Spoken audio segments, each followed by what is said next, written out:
Bismillahirrahmanirrahim. Assalamualaikum warahmatullahi wabarakatuh. Alhamdulillahirabbil alamin. Allahumma salli wa sallim wa barik ala sayyidina Muhammadin wa ala alihi wa sahbihi ajma'in. Rabbi shrah li sadri wa yassir li amri wahlul 'uqdatam min lisani yafqahu qawli. Amma ba'd. Para mahasiswa yang dirahmati Allah, hari ini pada materi yang ketiga ini kita akan membahas tentang sifat dan kepribadian pendidik di dalam hadis. Pembahasan ini penting karena seorang pendidik harus menjadi teladan bagi yang dididik. Seorang guru tidak saja mengajarkan ilmu, tapi seorang guru juga harus mengajarkan adab. Semua orang bisa mengajar, tapi tidak semua orang bisa mendidik. Karena kalau sekedar mengajar, dia sekedar mengirim ilmu atau mentransfer ilmu. Tapi kalau dia sudah mendidik, maka dia tidak hanya mentransfer ilmu, tetapi ia juga mentransfer akhlak, mentransfer sifat dan kepribadian dan lain sebagainya. Kita sering mendengar ada moto yang dikeluarkan oleh tokoh pendidikan kita, Ki Hajar Dewantara. Dia bilang, ing ngarso sung tulodo, yang di depan harus menjadi teladan. Maksudnya yang di depan ini adalah guru. Guru harus menjadi teladan bagi murid-muridnya, bagi anak didiknya. Nah, oleh karena itu di dalam hadis dibahas beberapa poin yang berkenaan dengan sifat dan kepribadian pendidik atau guru.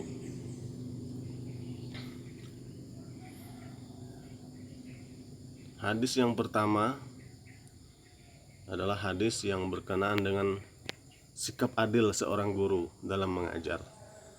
Sebagaimana hadis yang diriwayatkan dari Nu'man bin Bashir, anna abahu atabihi ila Rasulillah sallallahu alaihi wasallam faqal inni nahaltu ibni hadha ghulaman faqala akulla waladika nahalta mislahu qala la qala farji'hu muttafaqun alaih.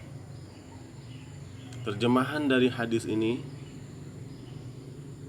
dari Nu'man bin Bashir radhiyallahu an, bahwa ayahnya datang kepada Rasulullah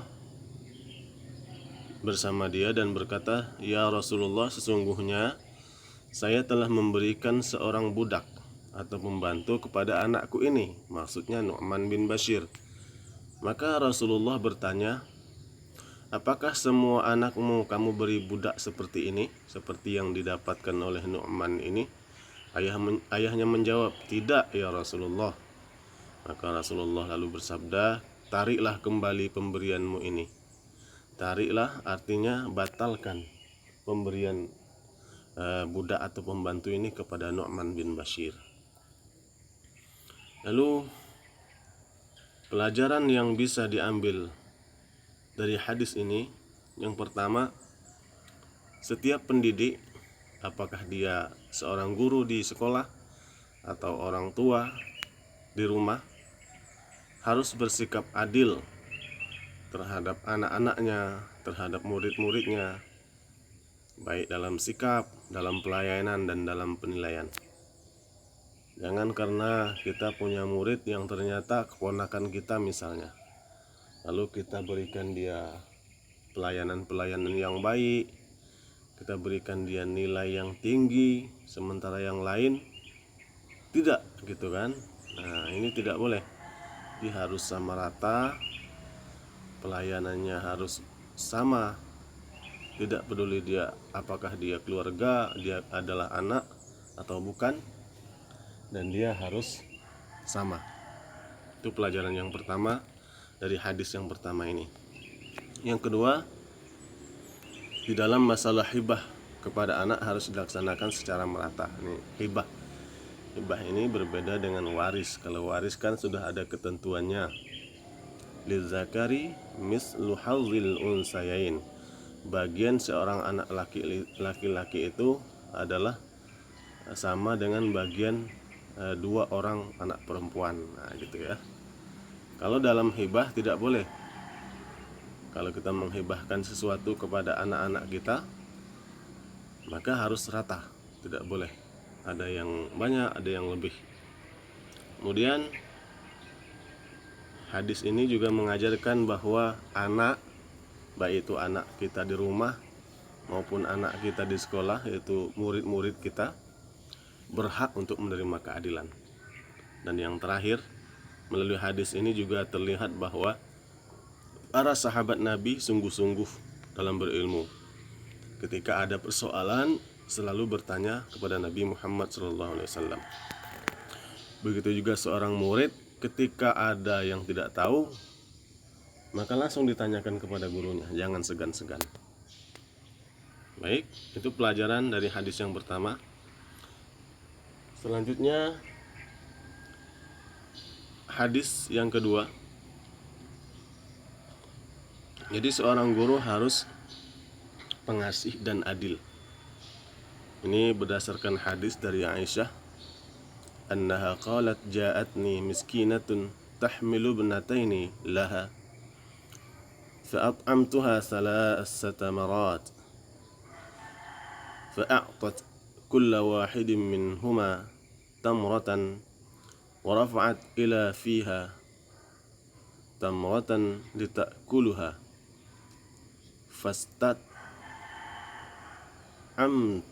fastat'amatha ibnataha fashaqqatit tamrati allati kanat turidu an ta'kulaha bainahuma fa'ajabani sya'nuha fadzakartu alladhi sana'at li rasulillahi sallallahu alaihi wasallam faqala inna allaha qad awjaba laha biha al-jannah au a'taqaha biha minan nar. Terjemahan dari hadis ini, ada seorang perempuan miskin membawa dua anaknya, anak perempuan juga, datang kepada Aisyah. Lalu Aisyah memberinya makan dengan 3 buah kurma. Kemudian wanita tersebut memberikan kurmanya satu persatu kepada kedua anaknya. Satu untuk anak yang tua, satu untuk anak yang nomor 2. Kemudian kurma satu lagi dimasukkan ke mulutnya untuk dimakan. Tetapi ketika ia hendak memasukkan ke mulutnya, kedua anaknya meminta kurma tersebut. Akhirnya dia pun memberikan kurma tersebut, kurma yang ingin ia makan kepada anaknya, dengan membelah kurma tersebut menjadi 2, sebagian untuk anak yang tua, satu lagi, setengah lagi untuk anak yang muda. Lalu Aisyah kagum dengan kepribadian perempuan ini. Kemudian Aisyah menceritakan apa yang telah diperbuat itu, apa yang telah dilakukan oleh perempuan miskin ini kepada Rasulullah. Maka Rasulullah menjawab, Allah subhanahu wa ta'ala telah mewajibkan kepadanya masuk surga dan membebaskannya dari neraka. Nah, Masya Allah. Jadi di dalam hadis ini kita bisa mengambil pelajaran. Yang pertama, hadis ini menunjukkan kasih sayang seorang pendidik kepada murid-muridnya. Dalam hal ini seorang ibu terhadap anak-anaknya. Nah, inilah jiwa ibu. Dia rela menahan lapar demi anak-anaknya. Dia rela untuk tidak makan, untuk tidak minum, untuk tidak tidur nyenyak demi menjaga anak-anaknya. Nanti adik-adik yang perempuan akan merasakan bagaimana rasanya menjadi seorang ibu, ya, atau yang laki-laki akan melihat nanti bagaimana pengorbanan istrinya dalam menjadi seorang ibu untuk anak-anaknya. Nah, ini luar biasa. Makanya kata Rasulullah SAW, Innallaha qad aujabahal jannah au a'taqaha minan nar. Allah mewajibkan dia masuk surga dan Allah menghindarkan dia dari api neraka. Jadi dengan kasih sayang ini kita akan terhindar dari api neraka. Begitu juga nanti ketika menjadi seorang guru, kita pun harus berkasih sayang kepada murid-murid kita. Kemudian pelajaran yang kedua, di antara kasih sayang seorang guru terhadap muridnya adalah mengajarkan etika dan hal yang penting dalam tatanan hidup baik di dunia maupun di akhirat. Nah, ini ya. Kemudian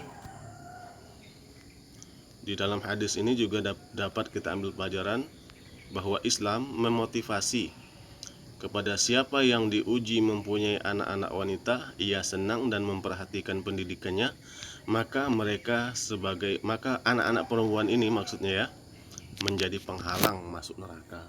Nah, zaman Rasulullah dulu, sebelum Rasulullah lahir, zaman jahiliyah itu masyarakat Arab itu kalau dia punya anak perempuan malu, benci, malu, jadi dianggap perempuan itu tidak berguna. Maka ketika zaman Nabi, ketika Nabi lahir, kemudian besar menjadi Rasul, mempunyai anak, Nabi SAW mempunyai anak tiga laki-laki, Qasim, Ibrahim, Abdullah, dan 4 perempuan, Aisyah, Ummi Kulsum, Ruqayyah, dan Zainab.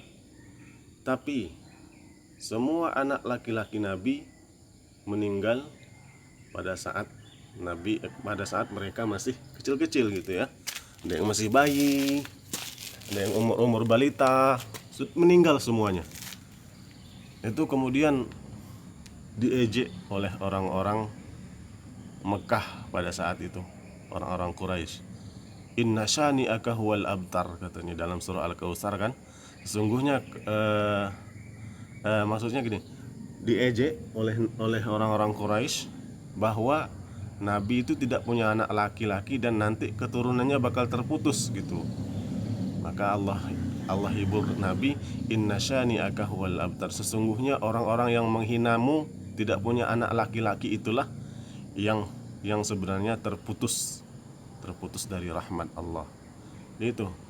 Jadi mempunyai anak perempuan adalah hal yang penting, hal yang sangat membanggakan selama kita memperhatikan pendidikannya, menyayanginya.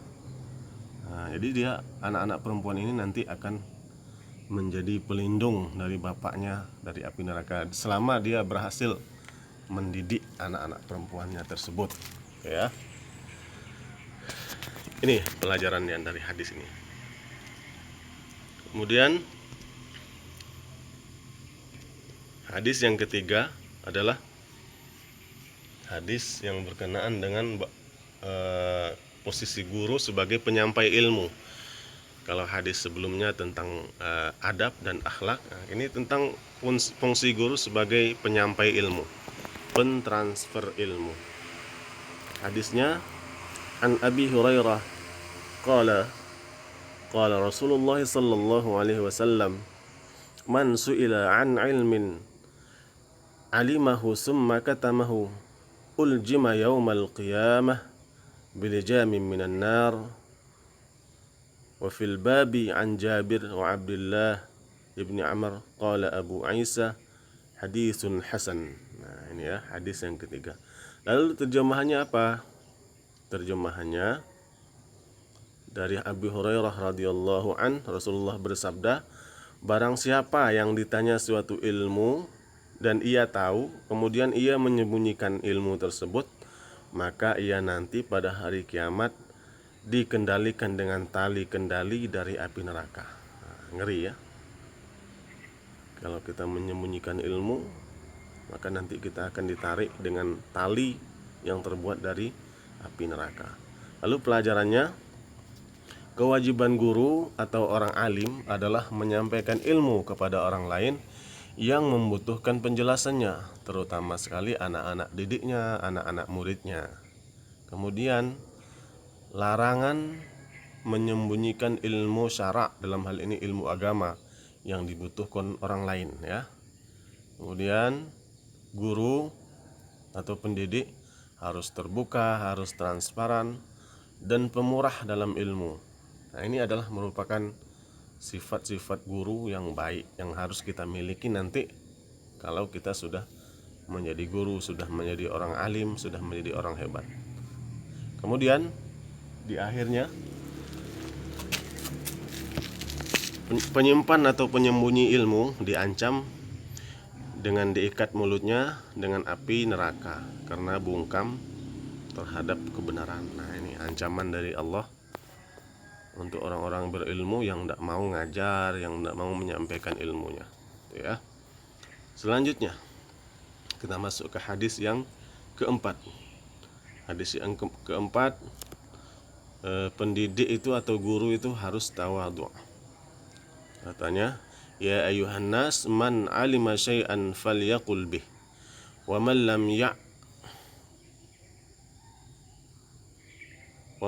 lam ya'zu falyaqul Allahu a'lam. Fa inna minal ilmi ay yaqula lima la ya'lam Allahu a'lam. Qala azza wa jalla li nabiyhi sallallahu alaihi wasallam, qul ma as'alukum alaihi min ajrin wa ma ana minal mutakallifin. Artinya dari Masruq, nih hadis dari Masruq, kami masuk ke rumah Abdullah bin Mas'ud. Kemudian ia berkata, wahai sekalian manusia, barang siapa yang mengetahui sesuatu, maka hendaklah ia mengatakan apa yang dia ketahuinya. Dan barang siapa yang tidak mengetahuinya, maka hendaklah ia mengatakan Allah lebih mengetahuinya. Karena sesungguhnya termasuk ilmu bila seseorang mengatakan Allah lebih mengetahui terhadap sesuatu yang tidak diketahuinya. Allah berfirman, qul ma as'alukum alaihi min ajrin wa ma ana minal mutakallifin. Aku tidak meminta upah sedikit pun kepadamu atas dakwahku, kata Nabi, dan bukanlah aku termasuk orang-orang yang mengada-ngada. Kemudian pelajaran yang bisa kita ambil dari hadis ini, kita diperintahkan sebagai guru, diperintahkan untuk rendah hati dalam ilmu, terutama ketika tidak tahu, dengan mengatakan Allahu a'lam. Allahu a'lam adalah Allah yang lebih mengetahui. Allahu a'lam bisawab, Allahu a'lam bimuradih, dan lain sebagainya. Kemudian tidak boleh memaksakan diri atau membuat jawaban-jawaban yang ngawur dan tidak benar. Kadang saking malunya kita ketika ditanya, lalu kita membuat jawaban yang mengada-ngada supaya kita bisa menutupi ketidaktahuan kita misalnya. Nah, ini tidak boleh, diancam bagi orang yang membuat jawaban yang mengada-ngada. Kemudian dalam hadis ini juga kita diberi pelajaran bahwa kita tidak boleh berfatwa kecuali kalau sudah yakin kebenarannya. Nah, ini ya.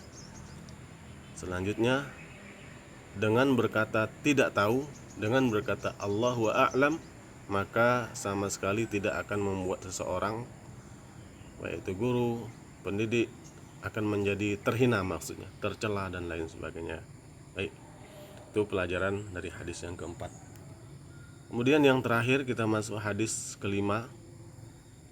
Hadis tentang pendidik harus toleran dan bijaksana. Ini hadis dari Muawiyah ibn al-Hakam as-Sulami radhiyallahu anhu qala, baina ana usalli ma'a Rasulillah sallallahu alaihi wasallam idh 'atasha rajulun minal qaumi qultu yarhamukallah faramani al-qaumu bi absarihim qultu wadhkur li ummiyah ma sya'nukum yanzuruna ilayya faja'alu yadribuna bi aydihim ala afkhadhihim. Ini ala afkhadhihim ya, bukan ala afkarihim.